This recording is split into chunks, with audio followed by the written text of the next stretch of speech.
Hello guys, welcome back. So today I will discuss something on outlier detection. Though there are a lot of techniques out there in literature as well as there are a lot of libraries out there in Python, MATLAB, Java, or whatever you talk about. But I will not look at those libraries. Neither will I go into the functions. I will look to the very core, very core. How can you visually identify and how can you build your own algorithm?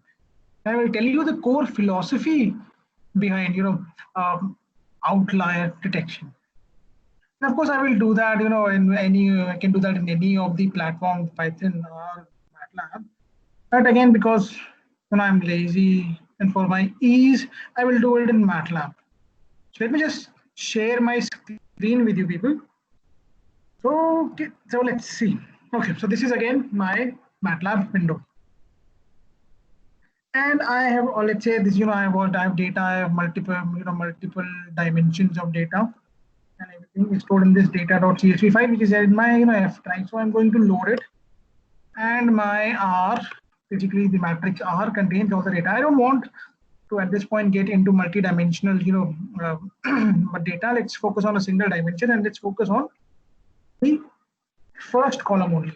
Let's focus on the first column, and let me just store it in my my variable A. So my A is actually a single dimensional matrix, it's a vector that contains these many values. Okay, so now let me start by checking the distribution of this A, my data, my variable A. To do that, one of the very simplest things I can do is I can check, I can put a histogram. I can plot the histogram. Just plot a histogram, A comma 30 and number of wins. Again, in one of the videos I discussed in detail what is meant by number of wins and what are all the values that histogram returns. Please you can check out that video if you want. Let me plot a histogram of my, to check the distribution, and here we go, bang, we got it. Okay, so looking at this, this distribution of data, I can see a few things. Most of my data is actually concentrated in this region. There are, however, again, a few things to note. And by the way, histogram, if you have not seen, if you don't know what histogram, then if you have not seen the video, histogram basically is a very simple idea. You plot the frequency of numbers, basically. For instance, in this case, the number between, how many numbers are there in the window 0 to 5? Both, of course, 0 and 0 included, not 5. Similarly, this is like how many numbers are there between 30 and 33, let's say. How many numbers are there between 40 and 43? This is the frequency, around 5. This is nothing but the histogram plot. Very simple idea, very basic idea. And I'm going to call this histogram plot as, this histogram as my distribution of my data. And of course, because this is nothing but distribution of my data. Visually inspecting this, I see a few things. Let's check. Let's first check the length of my variable. How many data values do I have? I have 180 data values. Okay. Let's see. I have got 2 bars, 1 bar, second bar. These bars, they don't look like they're part of this distribution because again, most of my data is here. And these 2 bars, in fact, these data values, they look like they don't belong to this, this whole family of numbers. They seem like, let me use a term now, outliers. And that's how you can visually identify outliers. Now, once you have identified outliers, you can very easily remove them. I can see that, okay, this guy is an outlier. So 0 is an outlier. So remove 0 from the data. Wherever I find 0, remove it. I have a 0 here, remove it. Now, regarding this, this interval, let's say 30 to 33, all the numbers, I can say the frequency is like 2. So the number could be like 30 or the number could be like 31. So what to do again, going by common sense, let's remove them because I don't care about these guys. This is an outlier, this is an outlier. I can straight away remove them. And now let me take a screenshot of this and let me go to my paint window. So this is, I pasted everything in my paint. So this guy, by the way, is an outlier. This guy is an outlier.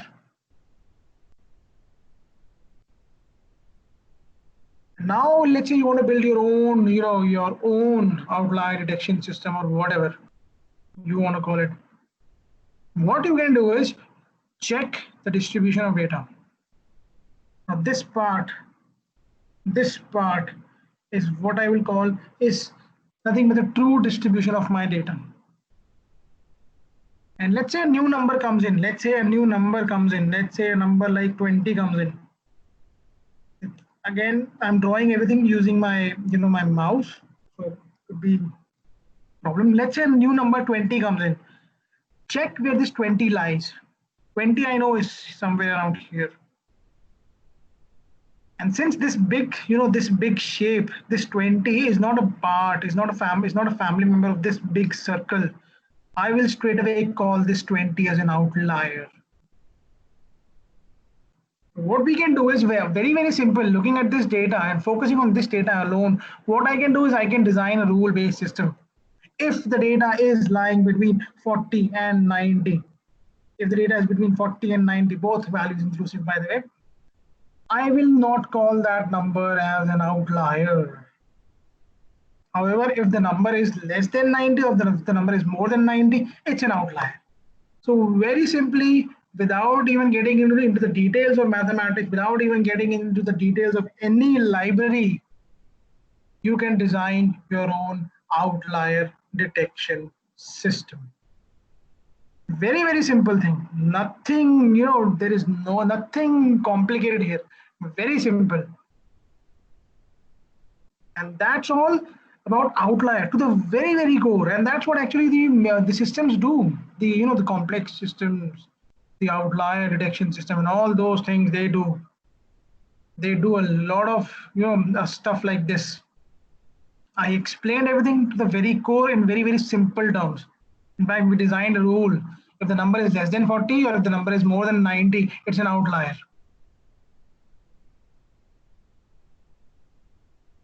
That's how we can design anything, any outlier detection system. The same way you can generalize it to like this data was like one-dimensional data. You can generalize it to multiple dimensions.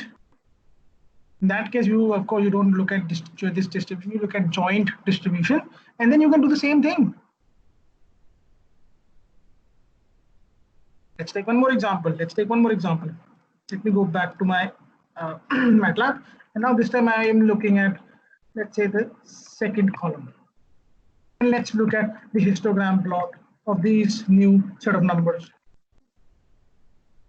And this is what I get. Let me again take a screenshot and let me go to my paint window. This is my paint window. I can see that the majority of the chunk, the majority of my data, and this time let's include this guy, lies in this oops, my bad. Majority of the data is here, this circle. And this guy, I know, okay, we can see this is like the lone wolf, or again, technically speaking, this is nothing but the outlier. Let's remove this guy. If you remove this guy, we have this, this circle or whatever, this oval. Now let's design a new system, new outlier detection system. Let's find a rule. Considering again this distribution only and nothing else. If the number is less than 30, or if the number is more than, I don't know this value, it could be 92. If the number is less than 30 or if the number is more than 92, then we will call that as an outlier. Again, I'm not wrong, I'm not exactly right here, but again, we can come up with something which should not be like less than 30 or more than 92, which should be around if the number is more than 100 or if the number is less than 20, because we have to give some margin of error. We have to include the margin of error because of course we are dealing with uncertainty. and there you have to include some sort of a error margin. So again, that depends on the system designer or the analyst who's doing it. But that's what you can do to the very core, and that's the entire idea of outlier detection to the very core. Very simple terminology, very simple ideas. Nothing special, nothing complicated. This is how the systems work, basically. Of course, they don't work exactly like this. They work on the basis of probability, but let's not get into that.